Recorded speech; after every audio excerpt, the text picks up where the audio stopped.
কামারহাটিতে ভয়াবহ বিস্ফোরণ, গুরুতর জখম দুইজন, তাদের আহত অবস্থায় হাসপাতালে ভর্তি করা হয়েছে। সূত্রের খবর, মঙ্গলবার সকাল 11টা নাগাদ পানিহাটি পুরসভার 7 নম্বর ওয়ার্ডে একটি গ্যাস ফিলিং এর দোকানে এই দুর্ঘটনাটি ঘটেছে। ঘটনায় চাঞ্চল্য ছড়িয়েছে এলাকায়।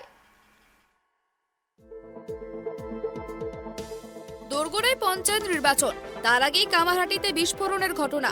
সূত্রের খবর, মঙ্গলবার সকাল 11টা নাগাদ পানিহাটি পুরসভার 7 নম্বর ওয়ার্ডে একটি গ্যাস ফিলিং এর দোকানে এই ঘটনাটি ঘটেছে। আচমকা একটি বিকট আওয়াজ শুনতে পান স্থানীয়রা। তারা গিয়ে জানতে পারেন দোকানে বিস্ফোরণ হয়েছে। ঘটনায় আহত দুজন।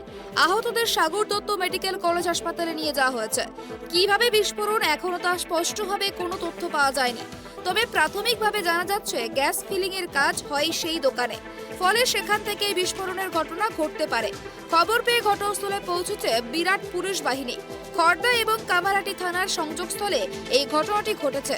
দুই থানার পুলিশে ঘটনাস্থলে পৌঁছেছে। প্রত্যক্ষদর্শীদের দাবি, মঙ্গলবার সকাল 11টা নাগাদ তারা আচমকা একটি বিস্ফোরণের আওয়াজ শুনতে পান। কার্যত সেই বিকট শব্দে কেঁপে ওঠে গোটা এলাকা। তারা গিয়ে দেখতে পান চারিদিকে ধোঁয়ায় ভরে গিয়েছে। দুজন গুরুতর আহত। আহতদের তড়িঘড়ি হাসপাতালে ভর্তি করানোর ব্যবস্থা করা হয়।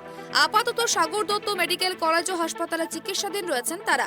খবর পেয়ে ঘটনাস্থলে পৌঁছেছে পুলিশ। কী কারণে এই বিস্ফোরণ তা নিয়ে এখনো পর্যন্ত কোনো তথ্য হাতে পাওয়া যায়নি। স্থানীয় সূত্রে খবর, সিলিন্ডার থেকে এই বিস্ফোরণ ঘটেছে। যদিও পুলিশ এই ঘটনা তদন্তে নেমেছে। বিস্ফোরণের প্রকৃত কারণ খতিয়ে দেখা হচ্ছে। এই প্রসঙ্গে মদন মিত্র বলেন, বিস্ফোরণের ঘটনা শুনেছেন তিনি। আহতদের যাতে সুচিকিৎসা করা হয় তার ব্যবস্থাও করা হয়েছে। শুনেছেন গ্যাস ফিলিং করার সময় এই ঘটনাটি ঘটেছে। এদিকে এই ঘটনায় এলাকাবাসীর মধ্যে তীব্র আতঙ্ক ছড়িয়ে পড়েছে। স্থানীয় এক বাসিন্দা বলেন, সকাল সকাল এই ঘটনাটি ঘটেছে। কিভাবে কি কারণে ঘটেছে তা বুঝতে পারছেন না কেউই। দুজন গুরুতর আহত, তাদের হাসপাতালে ভর্তি করা হয়েছে। এই ঘটনায় পুরো এলাকায় আতঙ্ক ছড়িয়ে পড়েছে। Bureau report, tribe TV.